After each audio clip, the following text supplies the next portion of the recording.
Hey there, this is Aditi and I welcome you all to my channel Aditi's Teaching, where you learn English easily with me. This is day 72 of our free spoken English course where we are going to work on some special verbs. দেখো এখানে কিছু sentence লেখা রয়েছে তোমাদের জন্য। এই সেন্টেন্সগুলো তোমাদের কি মনে হয় আমি ভুল লিখেছি না ঠিক লিখেছি? তোমরা যারা বিগিনার্স রয়েছো তোমাদের অনেকের মনে হতে পারে যে এই যে সেন্টেন্সগুলো রয়েছে এগুলো তো আমরা বলি ম্যাম, প্রায় যেরকম দেখো আমি বলছি I am knowing the answer, এটা ভুল যদি তোমরা বলে থাকো দিস ইজ রং। পরেরটা যেমন আর ইউ আন্ডারস্ট্যান্ডিং মি, তুমি কি আমাকে বুঝতে পারছো, এই সেন্টেন্সটাও ভুল।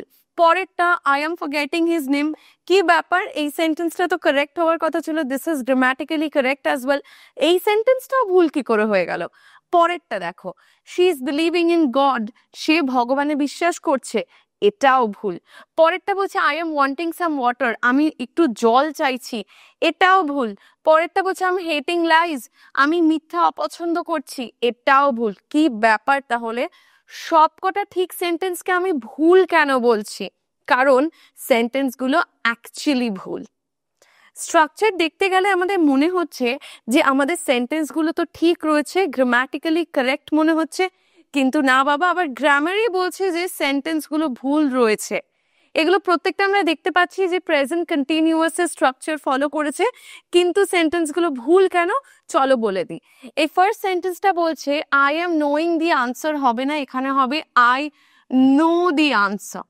পরের সেন্টেন্সটা হচ্ছে আর ইউ আন্ডারস্ট্যান্ডিং মি, হবে না, বলছে আর ইউ আন্ডারস্ট্যান্ডিং, হবে না, এখানে হবে do you understand me. So ING এখান থেকে আমাকে বাদ দিতে হবে, সেম ভাবে যেখানে এইখানে আমাকে অ্যাম এবং নোয়িং এর আইএনজি বাদ দিতে হয়েছিল। সো এখানে হয়ে যাবে do you understand me. Okay, same ভাবে পরেরটা হবে I forget his name, I forgot হবে, ফরগেট এর পাস্ট ফর্ম হবে I forgot his name. Okay, তাহলে এখানেও আমরা দেখতে পাচ্ছি যে এখানে অ্যাম এর ব্যবহার হবে না এবং এখানে আইএনজি এর ব্যবহার হবে না। She is believing in god, এখানে সেম ভাবে আমাদের আইএনজি কেটে দিতে হবে, শি বিলিভস ইন গড হবে। পরেরটা বলছে I am wanting some water, I am wanting some water হবে না, এটাও একটা ভুল সেন্টেন্স, এখানে হবে আই ওয়ান্ট সাম ওয়াটার। এর পরেরটা হবে আই এম হেটিং লাইজ, না, আই হেট লাইজ।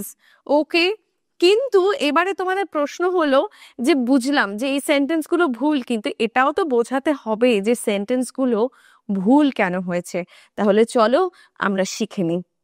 এই প্রত্যেকটা সেন্টেন্সে আমি যে ভার্ব ব্যবহার করেছি, know, understand, forgot, believe, want, hate, এগুলোকে আমরা বলি হচ্ছে, কি বলি দেখে নাও ভালোভাবে, আমরা বলি স্টেটিভ ভার্বস।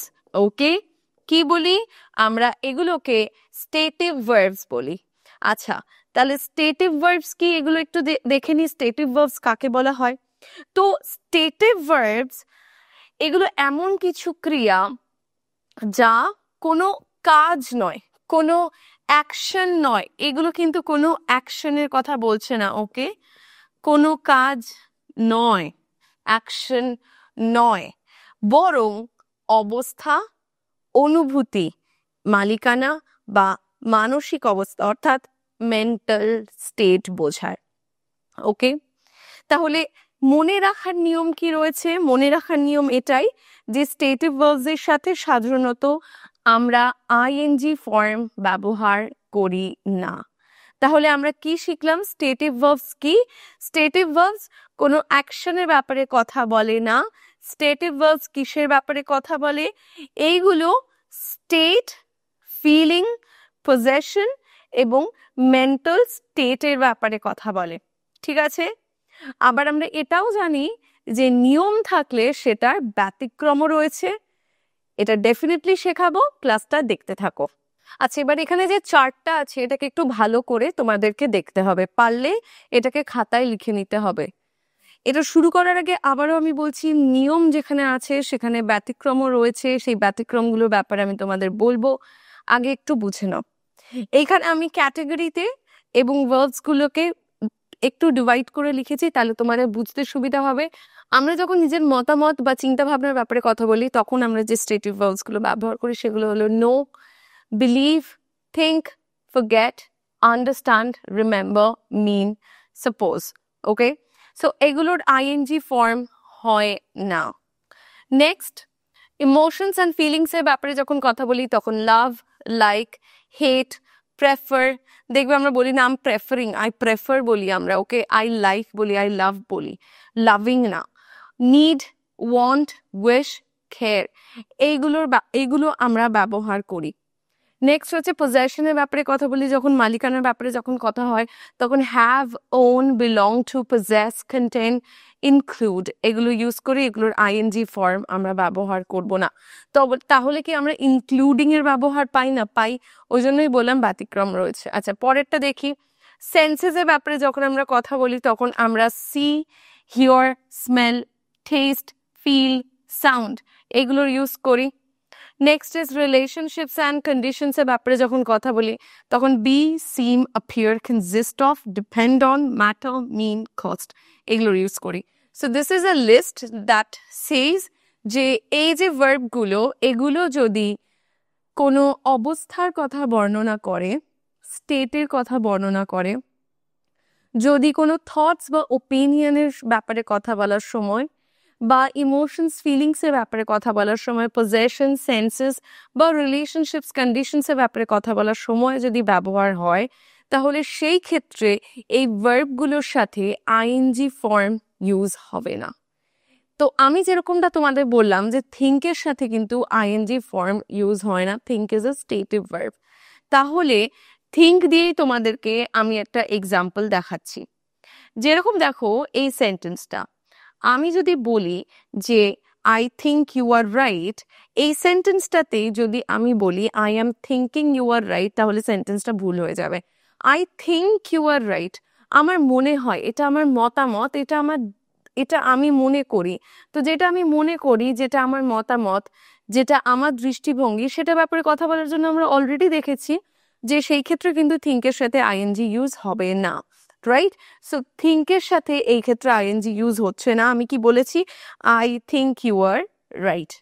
আবারও এই সেন্টেন্সটা দেখো, আমি যদি বলি I am thinking about my future, I think about my future মানে হচ্ছে আমি আমার ফিউচারের ব্যাপারে ভাবি। তো এই সেন্টেন্সটা যেরকম কারেক্ট, আবার আমি যদি বলি I am thinking about my future, this sentence is correct as well.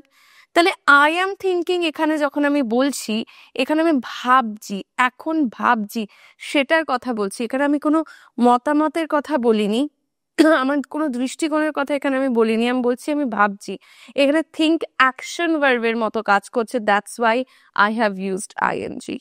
So এরকমই আরো কিছু ব্যতিক্রম রয়েছে, চলো একটুখানি দেখে নিই।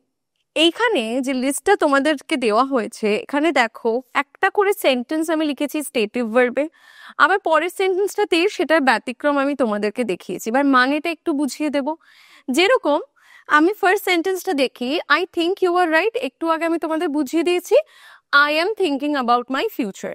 তো এখানে আমি অলরেডি তোমাদের বলেছি যে ফার্স্টেরটায় আমি আমার মতামতের কথা বলছি, তাই এটা স্টেটিভ ভার্ব হয়েছে।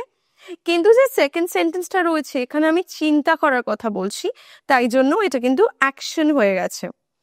পরেরটা আবার দেখো, আমি বলছি আই হ্যাভ আ ডগ, এখানে আমি পজেশনের কথা বলেছি, এখানে কিন্তু আমি পজেশনের কথা বলেছি। আবার পরেরটায় I am having my lunch now, এখানে আমি লাঞ্চ করার কথা বলছি, খাওয়ার কথা বলছি। ওকে, ইটিং এর জায়গায় এখানে হ্যাভিং হয়েছে, সো এখানে হ্যাভিং অ্যাকশন ভার্ব হয়েছে, বিকজ এখানে হ্যাভিং মানে হচ্ছে খাওয়া। পরেরটা বলছে দেখো আই সি দ্য প্রবলেম, আমি কিন্তু সমস্যাটা বুঝতে পারছি, এখানে বোঝার কথা হয়েছে, আই সি দ্য প্রবলেম। আবার পরেরটাই বলছে I M seeing my doctor today, I am seeing my doctor মানে কি? I am seeing my doctor মানে হচ্ছে ডাক্তারের সাথে সাক্ষাৎ করা, I am meeting my doctor. So I am seeing my doctor today, এখানে সিইং হয়ে গেছে আইএনজি ফর্ম, কারণ এই ক্ষেত্রে সাক্ষাৎ করা বুঝিয়েছে। তাহলে যেটা বোঝা যাচ্ছে সেটা হলো এখনো পর্যন্ত যে কিছু কিছু ক্ষেত্রে স্টেটিভ ভার্বের সাথে আইএনজি আমরা অ্যাড করতে পারি যখন তার মানেটা চেঞ্জ হয়ে যায়, এবং সেই ক্ষেত্রেই একমাত্র আমরা তার সাথে কন্টিনিউয়াস ফর্ম ইউজ করি। আদারওয়াইজ স্টেটিভ ভার্বগুলো কিন্তু আমরা সিম্পল টেন্সে পাই। সিম্পল টেন্সে মানে ইদার সেটা সিম্পল পাস্টে থাকে বা সিম্পল ফিউচার, বা আমরা দেখতে পাই যে সিম্পল প্রেজেন্টে রয়েছে। ঠিক আছে, তো সিম্পল টেন্সগুলোতে থাকে, যদি মানে চেঞ্জ হয় তাহলে সেই ক্ষেত্রে আমরা কন্টিনিউয়াস ফর্মে সেগুলোকে দেখতে পাই। যেমন এই ক্ষেত্রে মানেগুলো চেঞ্জ হয়েছে। এর আগে যে চার্টটা তোমাদের কাছে দেওয়া হয়েছিল সেখানে মনে করে দেখো, আমি যে ক্যাটেগরিগুলো দিয়েছিলাম সেই ক্যাটেগরির বাইরে যখনই বেরিয়ে যাচ্ছে সেই ক্ষেত্রে ভার্বগুলোর মানে চেঞ্জ হচ্ছে, এবং মানে যখনই চেঞ্জ হচ্ছে সেগুলোর ইউজ সেন্টেন্সে চেঞ্জ হয়ে গেলেই তার সাথে আইএনজি আমরা ইউজ করতেই পাচ্ছি, যখন স্পেশালি কাজ করা বোঝাচ্ছে, অ্যাকশন ভার্ব হয়ে যাচ্ছে। ঠিক আছে, পরেরটা দেখো, বলছে দ্য স্যুপ টেস্ট গুড। তার মানে কি, এখানে স্বাদ বোঝাচ্ছে, স্যুপের স্বাদ ভালো, এখানে স্বাদ বোঝাচ্ছে। তার জন্য এখানে কিন্তু আমি টেস্টিং গুড বলতে পারবো না, the soup is testing good আমরা বলতে পারবো না, দ্য স্যুপ টেস্ট গুডই বলতে হবে। কিন্তু পরেরটাই আমি বলছি I am testing the soup, আমি স্যুপটা টেস্ট করছি, আমি খেয়ে দেখছি।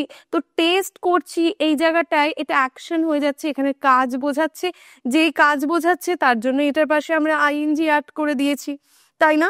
তো এখানে স্বাদ বোঝাচ্ছে, এখানে স্বাদ গ্রহণ করা বোঝাচ্ছে, দুটোর মধ্যে পার্থক্য বোঝো। নেক্সট সেন্টেন্স বলছে হি ইজ রুড, এখানে বি ভার্বের ব্যবহার আমরা দেখেছি, ইজ কিন্তু বি ভার্ব, তাই না? আবার এখানে আমি বলছি he is being rude today, এখানে কেন হলো he is being rude today? তার কারণ এখানে আমি বলার চেষ্টা করেছি যে সাময়িক একটা আচরণের কথা, এখনের কথা বলছি, আজকে সে একটু অভদ্রের মতো ব্যবহার করছে, he is being rude today. তাহলে এখানে বিং রুডের মানে কি হলো, হি ইজ অ্যাক্টিং রুড, তাই না? অভদ্র আচরণ করা বোঝাচ্ছে, এখানে বিং মানে আইএনজি ইউজ হয়েছে। এবারে পরেরটা দেখো, এখানে স্মেলের কথা বলেছে, ঠিক আছে?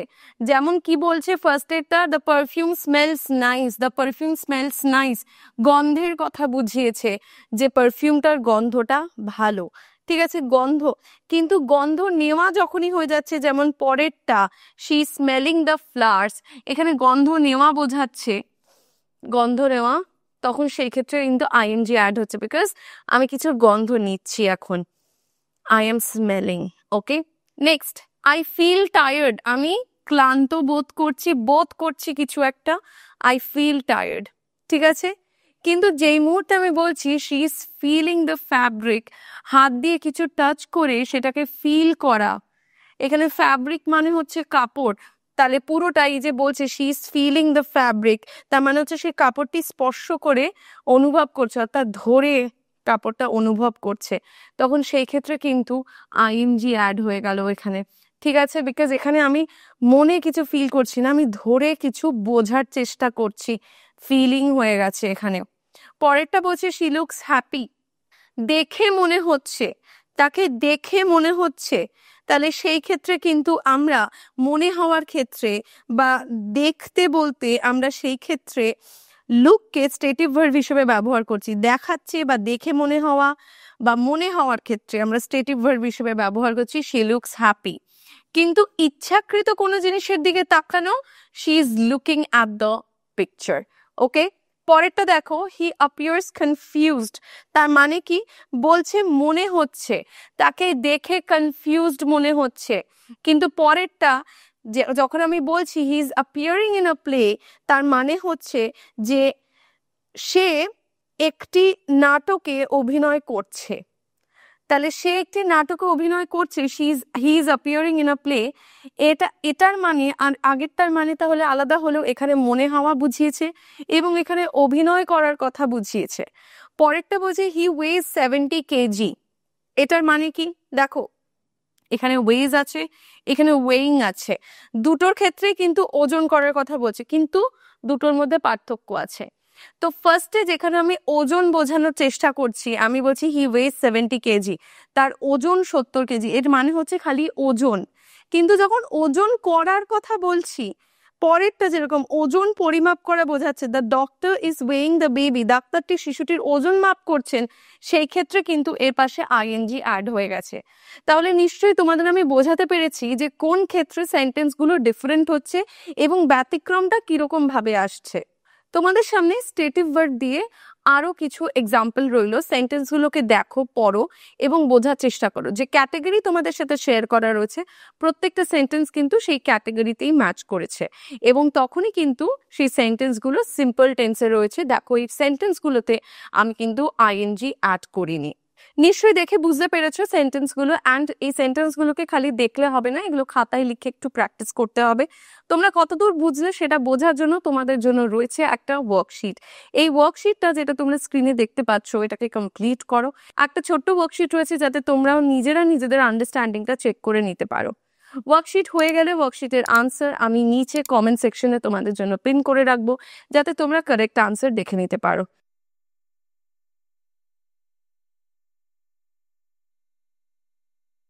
আজকের জন্য এইটুকুই। দেখা হচ্ছে তোমাদের প্রত্যেকের সাথে আবার পরের লেসনের নতুন কোনো কন্টেন্ট নিয়ে। Until then, keep practicing and stay connected.